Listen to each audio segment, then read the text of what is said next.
Our only president, Chagulanye, woke up one day. He had no idea. I listened to him. I watched him. He said, if I can stand alone, it's okay. But Tulaba, the transformation of this one person who has stood and how now he has inspired a group. Kubanga bw'oyogeranga gwe as one person, tomanya who you can inspire. Ayinza okuba mukwano gwo oba neighbor wo ovudde awaka ogenze mu family ogenze mu enkyukakyuka tegenda kujja nga yeewuluba yokka naye egenda kujja nga gwe otaddewo omubiri continuous struggle. Mulabye sanctions batadde ku mukulu wa speaker of the house on the parliament. Abantu baffe bali eno tebeebase era njagala to make sure nti abantu baffe Banayuganda understand abali eka titetwebase. Listen, tumanyi waliyo bill eri in Congress muteekeko human rights violations. Tulina abaana abateeka mu komera for no reason, just because of their political affiliation. Tulina abaana be basse baganda baffe balina families zaabwe, ndaba abaana baabwe bali mu bulumi, ndaba voices, ndaba ebifaananyi, ndaba videos abaana bato bakaaba. Abakulu b'ennono, abakulu b'ebika muliwa, abalala babasirise, abakulu b'ebika muveeyo kubanga mmwe kati be tulina abaddirirako awo. Family bwe beesirise abakulu b'ebika muliwo kubanga ffenna tulowooza tekisoboka paka ate nga kisobose. Obeeraawo n'otya n'ogamba tumuggyako tutya, guno omulimu ngenda gufuna eno business ngenda gitandika ntya. Kati obeeraawo ng'oli I think it's the power of fear. Kino tekisoboka naye n'olemerako until it's done n'ogamba oh wow.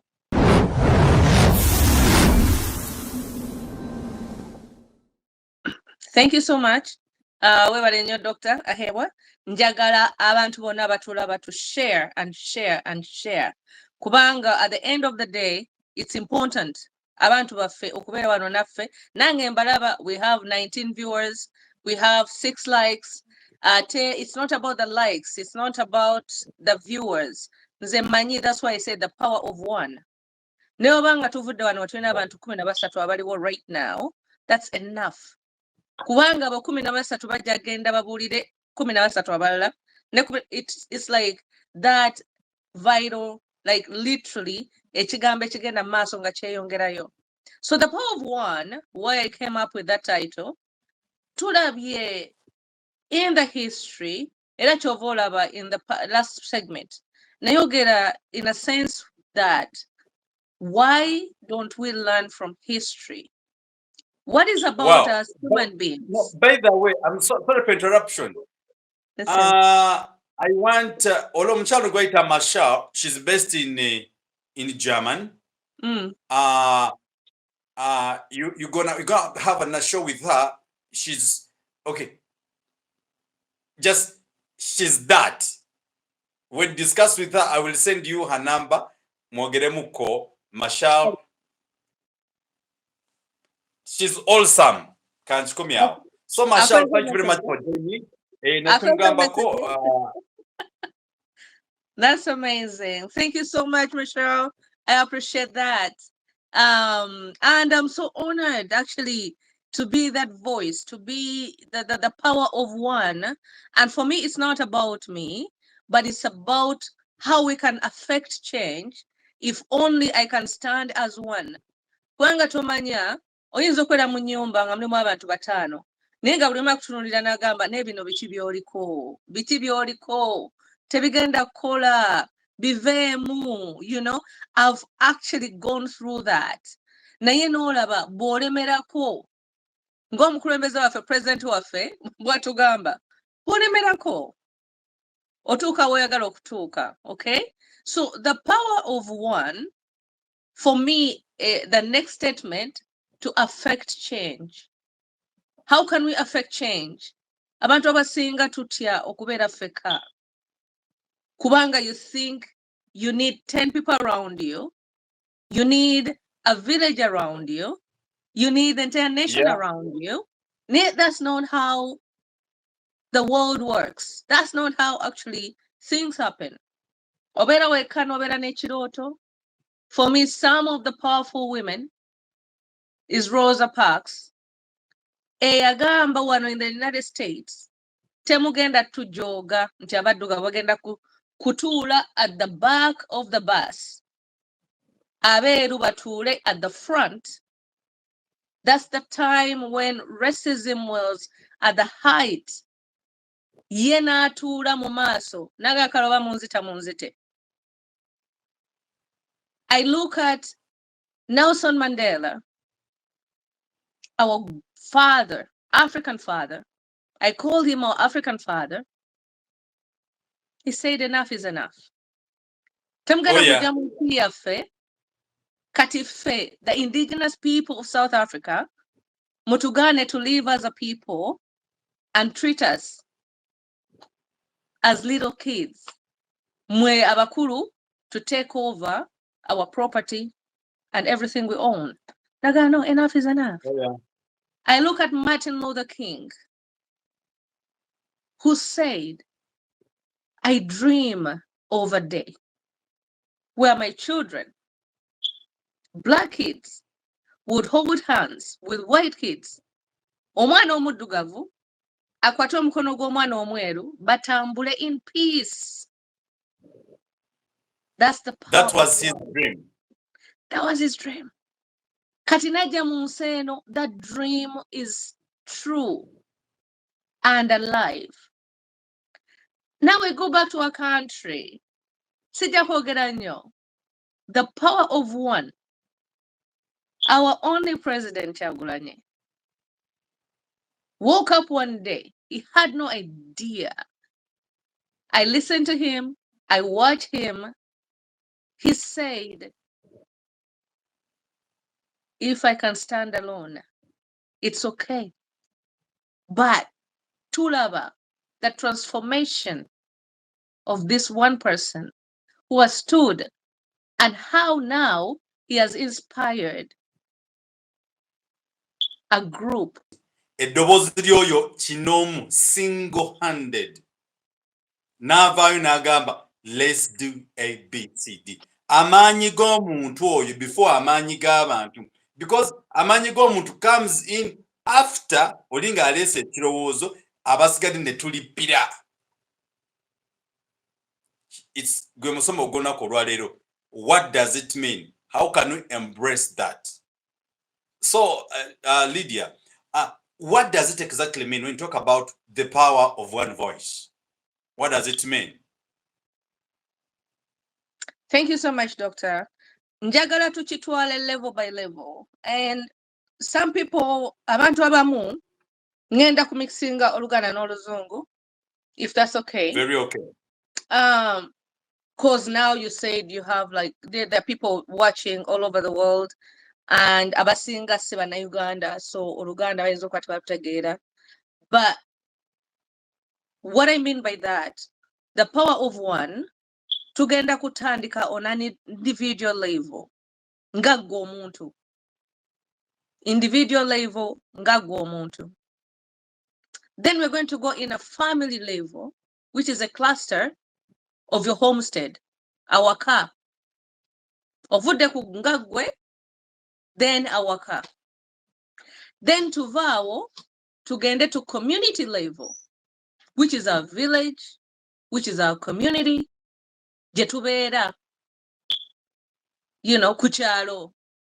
Then we go on a national level, which is our country, as a stake. Because you are a citizen, oli muntu w'omunsi eyo. You are a citizen. Yeah. So you have a stake in what happens in your country. And that's your voice as one person. Kubanga bw'oyogeranga gwe as one person, tomanya who you can inspire.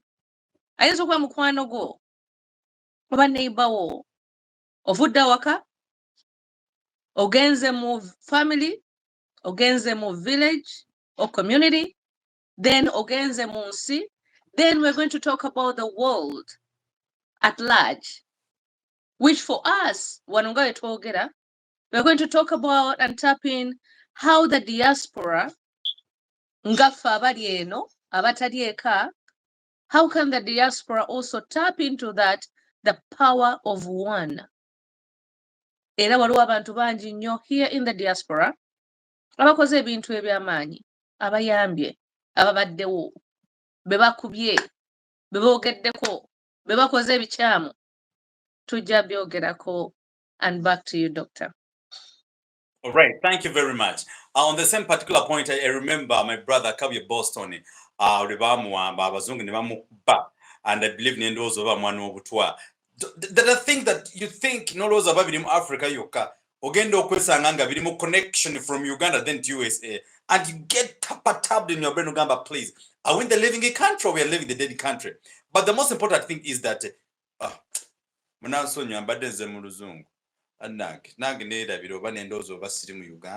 Sorry, Boston College. Sorry, Boston University. Today. Kampala. Kugamba kisinga okuneewuunyisa nti Banayuganda olegana alowooza nti nno Lydia bw'aba taŋŋambye tulumbe tetugenda kulumba. But you as an individual, you have the capacity to move here and there, and your presentation will create change. Yeah. And let me tell my fellow Ugandans, not until we raise our voices individually, the power of one voice. The power of one voice, techetagisa wakabade wembaragamba waruwa. No. It starts, or it begins with you. Like in the Bible, when Moses and Musa, they started with 1 feet. Bam! Necho kubiri. Nibatuka kujane. So, basically, apparently, twetaaga Banayuganda, bannange, the power of one voice. Lydia twade an example natugamba. Take an example of His Excellency Bobi Wine. Nti yagala bannange tulumbe. Masiya namugana okulumba. Omuli Mathias Mpu genda agamba sijja kulumba. N'agamba mulumbye nze oba mulumba nzizeyo mabega. N'agenda Mr. Chikofiira at the end of the day. Is there whatever it is. But our discussion, twetaaga tumanye the power of one voice. Otwadde example ya Nelson Mandela. Yes, sir. Remember the power of one voice of former President of America, that is Barack Obama, when he said, yes, we can. And people said, yes, it was possible. As the example you gave, Martin Luther, who said, one time, America will be ruled by an African person. And it happened. Why don't we also believe that it's possible? We can. Bob Wine can lead us to another nation, to another life. But we believe, yes, we can. Ngatufunye nguzi ya Chikofiira. Yes, we can. Ngamunaffe tumuwadde obutwa. Yes, we can. Ngagundi tumuwambi. Yes, we can. Ngagundi twamazeyo. You know, this dynasty has their own plan as well. But one thing that keeps me moving is that, yes, it's possible. With God, all things are possible. It will be possible. We shall come to an end of this kind of ramshackle environment. I want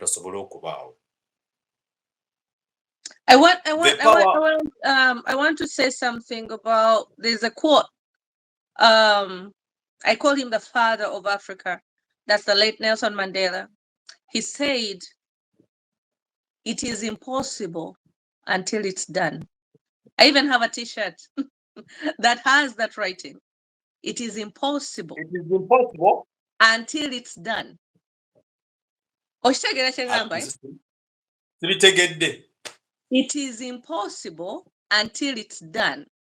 Kubanga ffenna tulowooza tekisoboka paka ate nga kisobose. Oh yeah. Obeerawo n'otya n'ogamba tumujjako tutya. Guno omulimu ngenda gufuna. Oh yeah. Eno business ngenda gitandika ntya. Kati obeerawo ng'oli I think it's the power of fear. Kino tekisoboka. Naye n'olemerako until it's done n'ogamba oh wow. Actually it is possible. Naye for him, in one of those days, nga yakava mu komera 27 years in jail. You know, he wanted to encourage. Imagine okusiba for 27 years. Nenovayo, and you are the voice, the one voice that changed, eradicated apartheid in South Africa. The one voice. And he said it's impossible until it's done. And I'm sure the impossibility was when he was in jail. Imagine 27 years of your life. Do you remember the writer who said, I will not fear, fear will fear itself. Oh, you're chankalanya fear. You take a fear to bed. Eh? But no, go ahead, doctor. Go ahead. Yeah. So, in other words, Banayuganda, kyetulina okukola, tugezezaako nnyo okwetiririra mu ngeri emu oba endala. Tukyali ku the power of one voice that can affect change. I'll give an example. Apparently, right now in Uganda, people are demanding His Majesty Ssaabasajja Kabaka Mwenda Ronald Magulu Nyondo n'antagambwako amacuucu byonna byonna nkomyawo. But there is the voice we thought would be our voice is Charles Peter Mayiga. But in the corridors, the voice we thought is our voice is voiceless. So if we can get the voice of an individual that can affect change, my question is, you as a person, ng'omukyalo Omuganda, omanyi bw'otunuulira Uganda yaffe nga bw'eri, tubadde tulowooza Her Majesty Nnaabagereka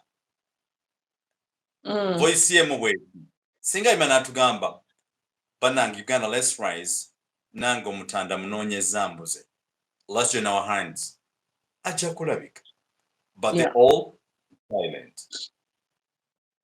You get my point? What is in your mind? What do you think about that? The power of one voice, if she speaks, how will that voice affect the change as a person? Nga omwana wa Buganda eyeddira entakabiro ngali, I want to be very sensitive about this, and sagala kwogera bintu oba ebigambo ebigenda ate okuleeta obucankalavu okusasamaza, but okubeera nga eggwanga liri awo linoonya ayi Ssaabasajja Musota akulira ffenna before everybody else. Simanyi oba abantu bakitegeera kino. Ayi Ssaabasajja ffenna ye mukulembeze waffe. Kati abantu bwe babeera awo ne balaba nga waliwo ennyiike, this is the second time around. The next time around, first time bwe baamuleeta, ffenna twalina ennyiike. Ate ne bamuleeta n'ayogera nga mulwadde, twalina ennyiike. Tutegeera nti ayi Ssaabasajja mulwadde. Naye sijja kwogera ku kiki maama waffe kyalina okukola akimanyi naye twagala okulaba kubanga tujja kuleka bali be twateeka mu ntebe to represent us, which is Katikkiro Mayiga. Ndabye he's disposing of. Abantu bamubuuza kabaka waffe aliwa? Ali mu ddwaliro. Kale kabaka mulwadde. Naye, can we get an update? Can we know? Tuyinza okulaba ki ekigenda maaso? Kabaka mulwadde aliwa? Abantu baagala okumanya. Kiringa oba taata wange ng'omuntu azze n'amugja mu nnyumba n'amutwala abaana nga bagamba taata aliwa bwe temufaayo ajja kukomawo. Kyekiruma abantu baffe. And this is a layman's language. N'ojja taata w'omuntu mu nnyumba n'ogamba temufaayo ajja kukomawo. I'm not disposing or despising emirimu gy'abakulu, but my word is going back to oba eddoboozi lyange njagala kulaba abakulu b'ennono, abakulu b'ebika, muliwa abalala babasirise, abakulu b'ebika muveeyo kubanga mmwe kati be tulina abaddirirako awo. Family bwe beesirise abakulu b'ebika muliwa. Nalabye vidiyo abaana batandise okwekalakaasa. Nalabye vidiyo simanyi kitundu kye babaddemu. Babadde Fort Potro. There you go.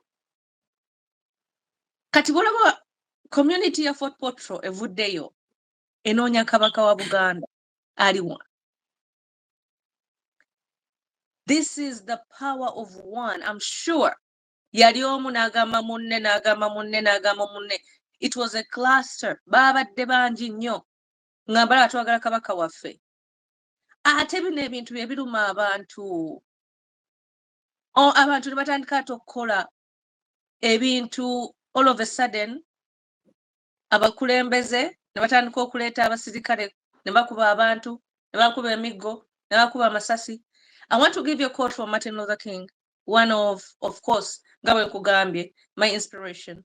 He says, injustice anywhere is a threat to justice everywhere.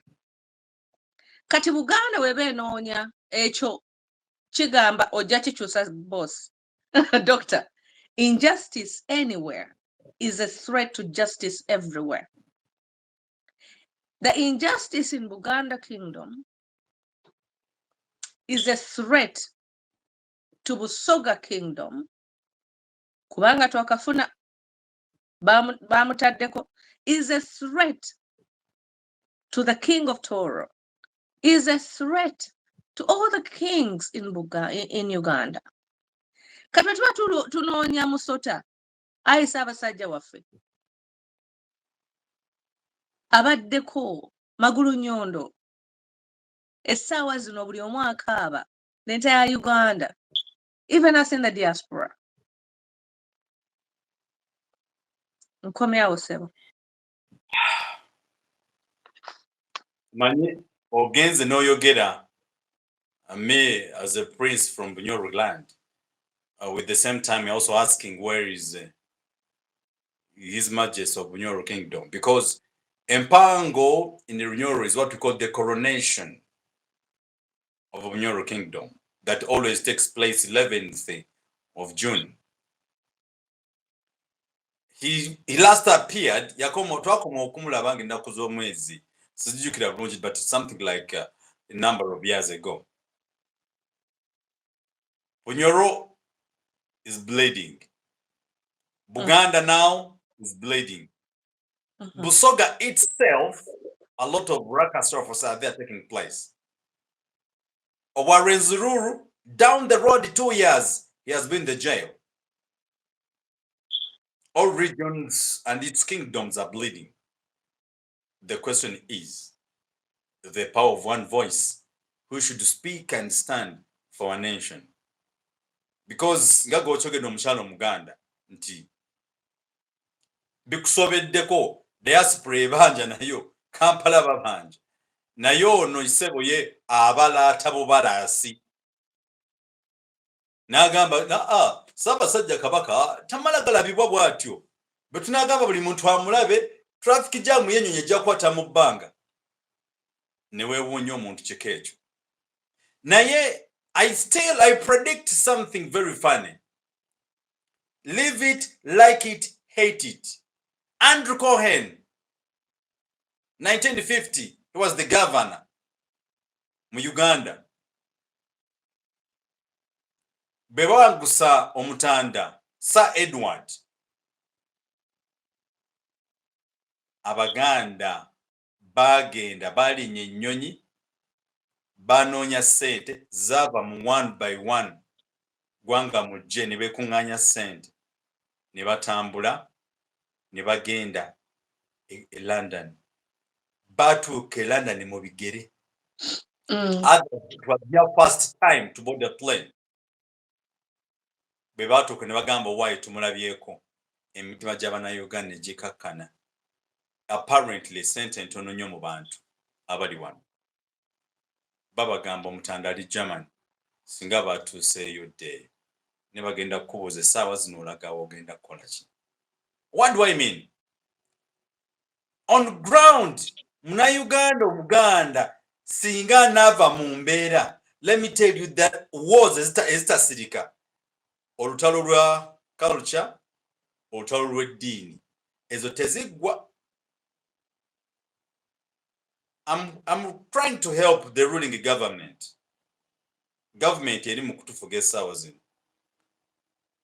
Nammwe, minisita w'ennono mu ggwanga ajja tubuulire.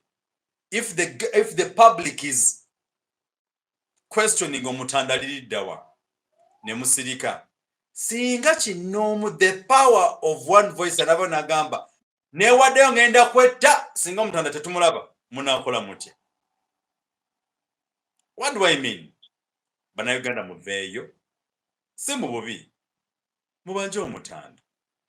Bunyoro muveeyo, mubanje gafa busa iguru. N'abasigadde mwenna bwe muti. So, Banayuganda tulina okwebereramu.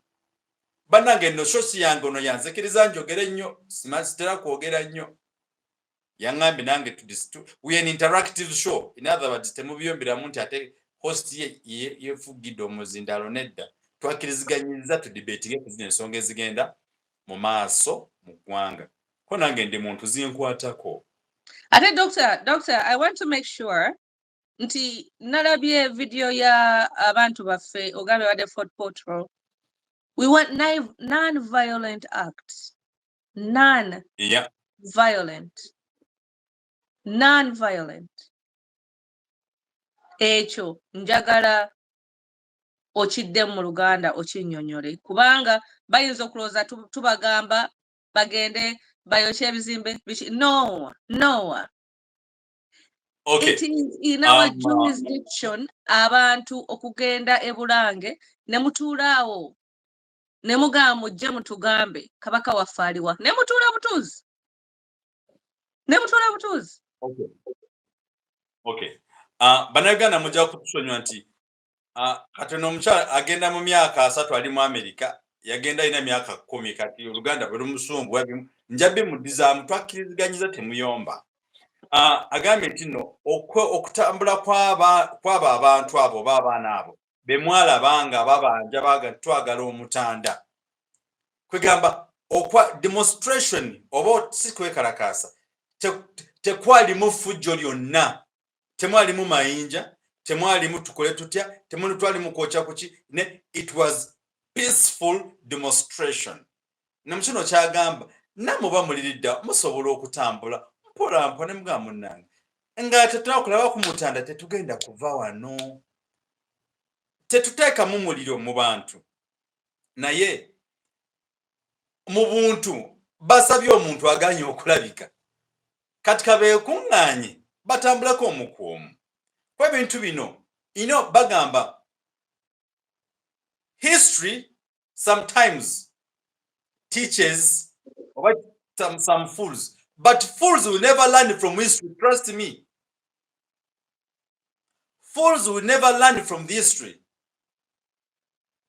Wano just bagano omutanda okutambula obutambuzi okugenda where? Kayunga. You saw what happened in the country. But now apparently omutanda mulwadde. If something blessed happens, you know, omanyi Banayuganda wali tetuyita bayiga mu butayiga. You get my point? So no genda ku ssomero no yiga, you learn not how obakiteeketa mu Luganda bayiga mu obutayiga. They don't learn from what is taking place. They don't learn from the history. They don't learn from their past. Lesson ya history ennumi omutwe. Omanyi Gandhi, the late Gandhi, bali batwala India. Omusajja n'agamba ngenda kutuula wano, sigenda kulya mmere, sigenda kunywa mazzi. One, the power of one. He became skeleton. He sat in one place. Sigenda kulya, sigenda kunywa.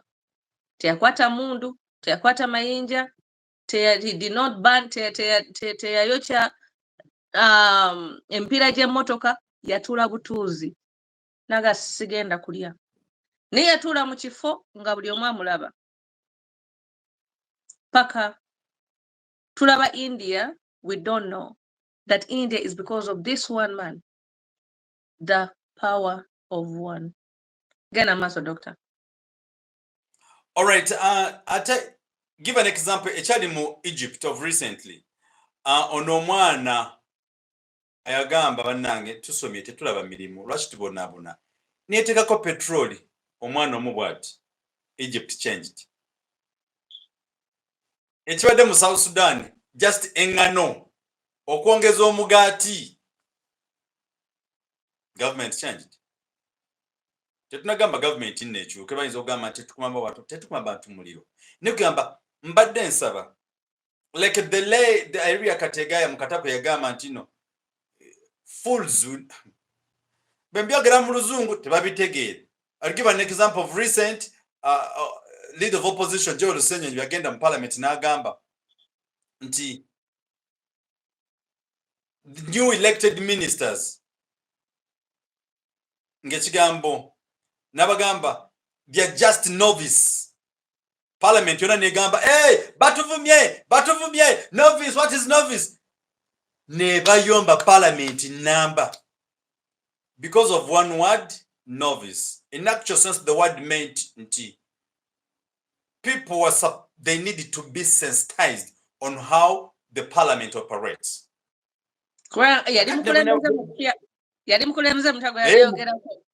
Exactly. Yeah. Kakati nange sawazo bwena if I say nti area Kategaya mukatabo kayagamba nti it's only fools who never learn from history. Bajaga Martino, you told us we are fools. I have not said that. But what I'm trying to mean is that ebya datukize tugane Banayuganda.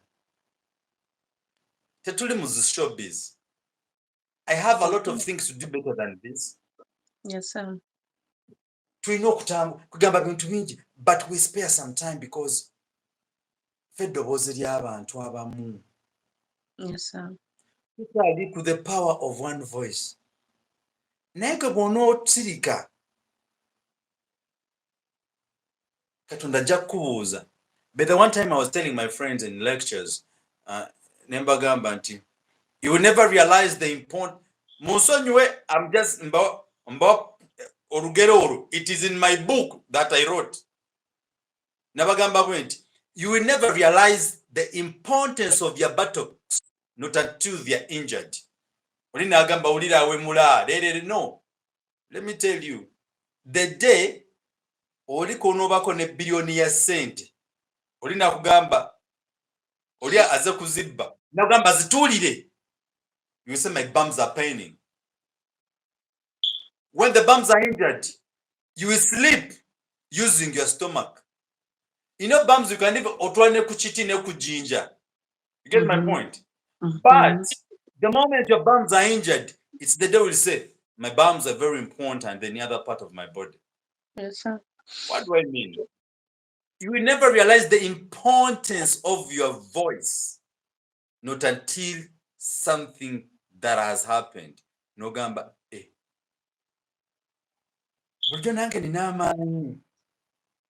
but because we don't know.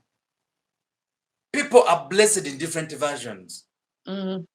And that's why you see, I normally tell my friends that Fino mulema, ataina maaso, ataina maguru, atasobola kwogera. Naye agamba one word. Babanga musajja tegamba Katonda, nsaba onfunireyo omukyala. Taina maaso, taina maguru. And that person is very right okusaba eyo saala. Kwa taina maaso, taina maguru talaba. Esaala yo yekola. Nego you have eyes, oyina omumwa, oyina amagulu, nawe osaba Katonda nyamba onfunire omukazi. Mu kino kyentegeeza. Banayuganda tulina emimwa, tulina amagulu, tulina emikono. Ekyokukola tukimanyi. Have you utilized whatever God gave you? Do you know the power of your voice? Do you know the power of your hand? Do you know the power of your legs? Do you know the power of your brain? Nekambuze, bonchaziza wanza kuchaziza. Sim, twechaziza so. So, interactive Yes, show. sir. And it's So, good. It's good. So, yes. Doctor, I wanted to just paint a picture oba okuba ekifaananyi emboozi yaffe gye tuliko, whereby the power of one to affect change. Tutandikidde nga gwe kinoomu, gwani, gwe ngaani, ki kye weemanyiiko? Ki ky'omanyi ky'oyinza okukola? Oba buzibu ki bw'olina? Ebyo obiteeke ku bbali. Ogende mu family yo. Family as a cluster. That's your safe haven. Family bwe mubeera mwenna, ki kye mulaba mu kinoomu? Ani gwe mulaba nti oba kale tuyambe oba ono oba oli oba tweyambe nga ffe? Because it starts with you, then it goes to your family, then community yaffe. Tuli mu community, temuli mazzi, tewali borehole, amazzi galwaza abaana. Ki kye tuyinza okwekolamu omulimu as a community? Tweyambe. Kubanga tubeeraawo ne tugamba tulinda ono ajja tuyambe. No one is going to save your life. Again, it starts with you, your family, your community. Muyinza okwekolamu omulimu as a community. Tweyambe as a community. Then ensi yaffe. Nkomyawo ensi yaffe Uganda. Tugenda kuteekawo awo akaggo, then tugende to the diaspora, which is the world. Kati mu nsi yaffe tulaba of recent what has been happening ekibaddewo with the taxes, inflation of taxes. Ngenda kwogera another quote which says, again from Martin Luther King, change does not roll in on wheels of inevitability, but comes through continuous struggle. Enkyukakyuka tegenda kujja nga yeewuluba yokka, naye egenda kujja nga gwe otaddewo omubiri, continuous struggle. Kye tuliko ewaffe e Uganda. Abantu kye baliko mu family zaabwe. Abantu kye baliko mu community zaabwe. Ono omukulu yabiwandiika years ago. Ng'ebiri ne mu nsi yaffe right now tebinaba kubaawo. Ki kye tuyiga? This is history. Tuyige ku bintu ebyabaawo. Ye yakyogera lwakuba abaddugavu bali tebabafaako mu nsi eno mu America, nga bazungu they are the upscale, abaddugavu they are the lower scale. Abaana abaddugavu basomera mu masomero malala, abazungu basomera mu masomero malala. But he stood up as one person. Wano mu America nasobola okubeera student body president from Africa, from Uganda, because of this one man. Nagamba no. omuddugavu ajja mu university tugenda muteeka eri tugenda mumma bukulembeze agenda kujja ate agenda kulwaninga ate agenda bufuna through peace tagenda kulwana tagenda kuba masasi no agenda kwogera ki kyalina okukola kyagenda okukola ate mukama nampa ekisa. Why do I say that? Ensi yaffe Uganda kati bye tulaba naffe bitukwasa enyiike. Taxes abantu tebakola abantu bali waka balina okusasulira abaana school fees babataddeko emisolo bagenza okumitinga omukulembeze abayisizaamu amaaso abalala abakulembeze bayimuse oli nawulidde agenze mu ddwaliro kwekebera and our world is in turmoil. Ensi yaffe is in turmoil. And some of us are watching ebintu bituluma. Muyinza okulowooza tuli eno tubiraba. Kyekyo lwaki tuteekawo akaseera netugaka tujje tubyogereko tuwayeemu era weebale nnyo doctor I applaud you. Era bwe tuvaawo ngenda kuddiza akazindaalo twogere ki ate kati abali eno mu diaspora ki kye bayinza okukola kubanga waliyo bill gye batadde mu Congress kubanga lyeddoboozi lyaffe eno kati abali eno mulabye sanctions ze batadde ku mukulu wa speaker of the house in the parliament abantu baffe bali eno tebeebase era njagala to make sure nti abantu baffe bana Uganda understand abali eka titetwebase nze mbagambye natandika 20 something years ago Joseph Kony the children in northern Uganda when natandika to raise my voice paka kati nkyaliwo era tukyaliwo paka nga tulabye ensi yaffe is safe for all we need is peace and justice mu Uganda. Back to you, doctor. Oh, yeah. All right. And that's very true. And what I'm thinking is that what tunabaga tesikwebereramu tiragenda tubereramu nati omuganda yalugana rugamba nti sa ki eryambogo lirijja mu bunya kyekyo bagamba esanga ly'embogo lirijja mu bunya bwe kiri awo ojja kunyamba kati awo katuveeyo kuba bali baddeko nga boogera bingi kasi sijja kwonoona lulimi lw'abantu. Naye what I'm trying to mean is that gwe muna Uganda the moment kositano sigala ng'olinzeeko neighbor ajja kunnyambako. I think because today's episode it's too academic. I think is it Martin Luther or Jeff Kennedy? I think Jeff Kennedy is who said that if you say insi yange tenyambye naye ajja kubuuza gwe wagiyamba ki. Right? What I mean is that bw'ogamba tebanyambye gwe ensi ogiyambye ki. Eddoboozi lyo likoze ki. Do not complain gundi tanyambye gw'omuyambye ki. Uganda tenyambye gw'ogiyambye ki. What I mean is that what we have to do tulina okukozesa amaloboozi gaffe.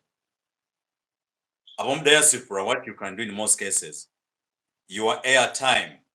N'ogamba Roger genda wano kugamba sina mafuta nkwadde amafuta emitwalo ebyo Ugandan money reach the other place waliwo omuntu ali bwati mwata ayagala help.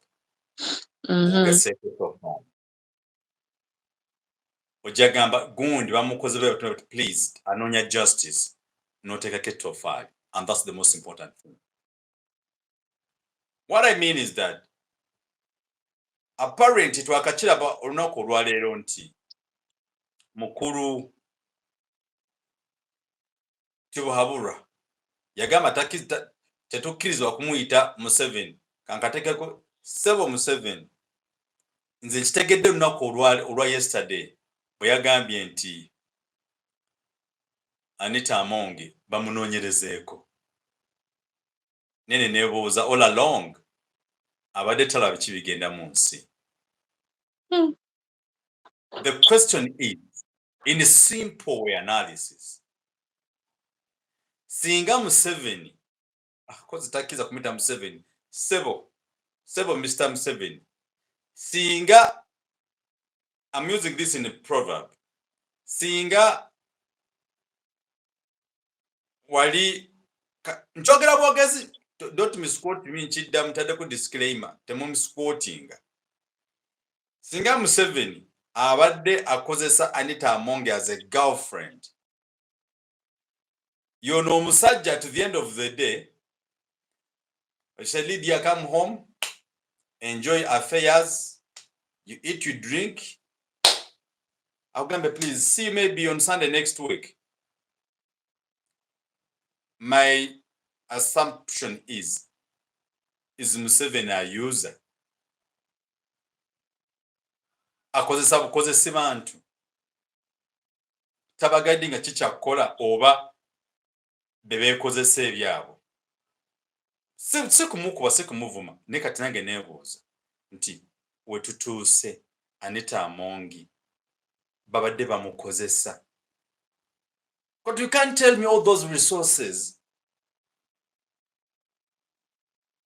nti ziva mu ggwanika ly'eggwanga nga omukulembeze w'eggwanga nga tamanyi. Of course. It's a political game.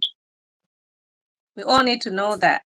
Waliwo wano mukyala Namusoka agambye ky'obadde ogezaako okutegeeza Buganda bussa bwa mbogo bukala kungulu naye munda nga bubisi, which is omuntu ayinza okulaga ekiri kungulu naye nga munda kyanjawulo, totally different. Era ndowooza nti be bakulembeze baffe abasinga bajja mu community ne babawa obululu ne bagala tugenda bakolera naye nga munda yamanyi bw'atuuka eri amaze okuswearinga in byakola.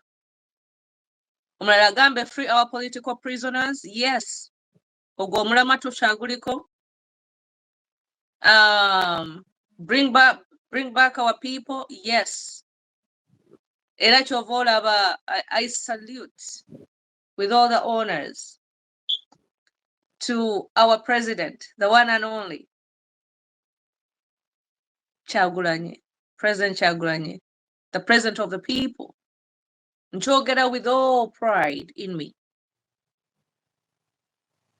One man stood. Naye olaba, he has affected change from north to south, east and west.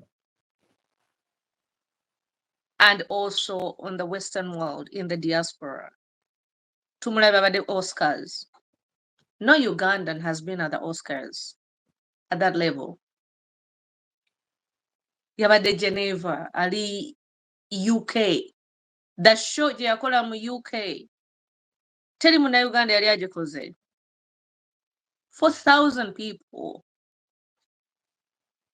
4,000 people. Think about it. Abantu 4,000 beyatuuza mu kitiibwa.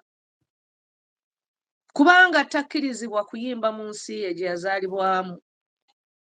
Ng'omuntu, ng'omwana wa Buganda, ng'omwana wa Uganda. Ne mumulemesa okuyimba. Ne muleka abalala. We can talk about that. Ne muleka abalala. Neye ne mugaana. What does that tell? Ne ate agenze across the ocean. 4,000 people. Katonda ono tali anguzi. That's all I can say. Abantu baffe bonna Uganda, let us keep going. Kati Dr. Esau Ndaba zigenda. If we talk to the diaspora, the power of one. Mu diaspora tuli bangi. I was once the vice president of UNA, which is Uganda North America Association. ekibiina ekikuŋŋaanya bannayuganda bonna mu United States ne mu Canada. Naye that's just United States and Canada. Wali abantu abali mu United Kingdom, wali abali mu Arab worlds, wali abantu abali awala nnyo. So when we talk about the power of one, because it starts with one, nga President Kyagulanyi kye yakola, and now there's a massive effect of change with the youth, n'abalala bonna. The power of one, Martin Luther King. Nti nange Lydia Natoolo osobola okujja mu America ne ntuula n'omwana omuzungu left and right and center nga tuli mu class y'emu. The power of one, Nelson Mandela. N'agamba no, njagala okulaba nti ffe abatuuze b'ensi yaffe naffe tulinga abantu. Temugenda tuyisa nga nsolo. The power of one, Rosa Parks. Omukyala eyayimira n'agamba temugenda tutuuza mabega lwakuba tuli baddugavu, ngenda kutuula mu maaso. The power of one. Kati waliyo bill in the Congress, and I'm speaking to Ugandans in the diaspora now. There's a bill in the Congress. Omuntu wabere Uganda kubanga data is expensive. Nebo obo ina obusobozi. There's a bill in the Congress affecting Uganda. Yabantu baffe abatekako who are affiliated. Atenze, I'm a Christian woman. Nay, I'm not here to judge. It is the Anti-Homosexuality Act. Naye, eyo bill. Nange sikirizibwa nti omuntu lwakuba ayagala omuntu omulala nti omuteke mukomera for life. No. Segwe Katonda. Segwe ya Mutonda. But twagala okukozesa that opportunity. Kubanga bill eno is already in Congress. And what does that mean? Bill eno bweyitamu egenda ku making sure nti abantu tebagenda batekako bulabe. Naye twagala okukozesa that opportunity tugambe human rights niyo bagiteekeko. Ebyo byonna bye bakoze ku baana baffe abali mu kkomera bagigatteko eno bill. Kubanga eno bill is already running. Abaana bali mu kkomera nabo tugambe nti no human rights violation. Kati bannayuganda we tufuka omutwalo ne tukuba oba million 2. We have 43 million Ugandans. 43 million Ugandans. We are more than. We are over Exactly. 50 now. There you go. Kati we were like 50 million Ugandans. Okay, 45 million Ugandans. Netukwira Congress, netugamba listen. Tumanyi waliyo bill eri in Congress. Mutekeko human rights violations. Tulina abaana abateka mu kkomera for no reason. Just because of their political affiliation. Tulina abaana be basse. Baganda baffe. Balina families zaabwe. Ndaba abaana baabwe bali mu bulumi. Ndaba voices, ndaba ebifaananyi, ndaba videos abaana bato bakaaba. Lwaki tatange tebamuta n'akomawo? Olina mwana n'akaaba, mwana wa myaka 9. Tatange baamutta lwaki? Why are we subjecting these young people? Do we know even what we're doing? Bana bana bagenda kula. But they're growing up in pain. Kati ffenna bwe tukuba ne tugamba tumanyi waliwo bill egenda mu maaso. This is especially in the diaspora. Kubanga it does not cost them. Okwata essimu ne bakuba. Buli omu akubira representative we. Amugambe, can you make sure bill about Uganda eri on the floor? Mugateko human rights ezigenda maaso. Mulabe that they stop. Kubanga tugenda mu campaigns. Very soon. Abaana baafa, abantu babatta. Why would we go through that year after year after year? Bloodshed, omusaayi oguyika ku nguudo ezo. Temumanyi. The tears The tears. Back to you, doctor. You know, sometimes omuntu ayinza obula ebigambo bino aluza tuli mu mboozi tunyumya bunyumi. Naye nga I think it's high time for Uganda and wherever you are. Manya kiki kye tuliko. Kikabya amaziga nti twogera ebintu. Naye singa tuleseewo show how tukukunama, how to be naked. They're probably full of 1,000 people, you know. But because ebintu ebibagattako, it's none of their business. Naye nga ekisinga okunsanyusa nti omukulembeze of recent yagamba mujja kiwulira. Now it is 1 year ago. Mutandise okukiwulira, abasobozi mwakiwuliddemu, abamaduuka mwakiwuliddemu. Namwe abali mu kukola bye muli mukola mujja kiwulira. What you have to do is let's join our hands. There is a writer, Henry Ford, yagamba what? That coming together is the beginning. Yes, sir. Staying together, we see the progress of you and me. And then working together, it's when we shall have success for both of us. My concern is, atulaba atuwuliriza, can we come together for the cause? Can we join together for a mission? Can you work together for the objective that you're aiming at? You know, the objective and the problem of the nation. Let's work hand in hand for the glory and the change of the nation. Amen. And thereafter, I appreciate Lydia Natoolo for your time. Thank you so the much. first African the president in the University of California. Thank you.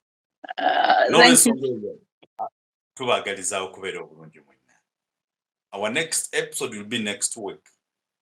And this program will be repeated on Wednesday night afternoon. Doctor,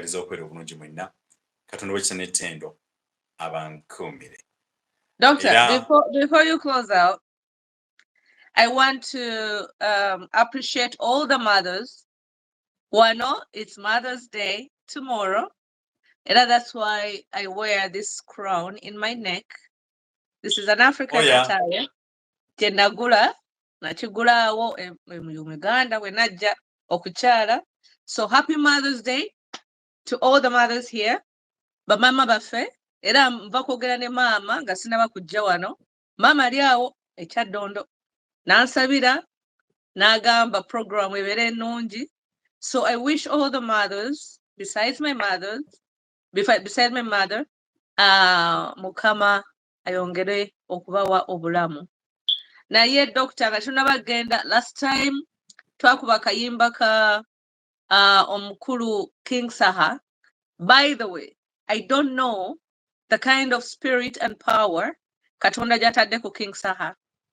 Aina kayimba kalake yakubye kubanga twagezezaako to download that clip ne batulemesa, but njagala tugambe we share no copyright to this song.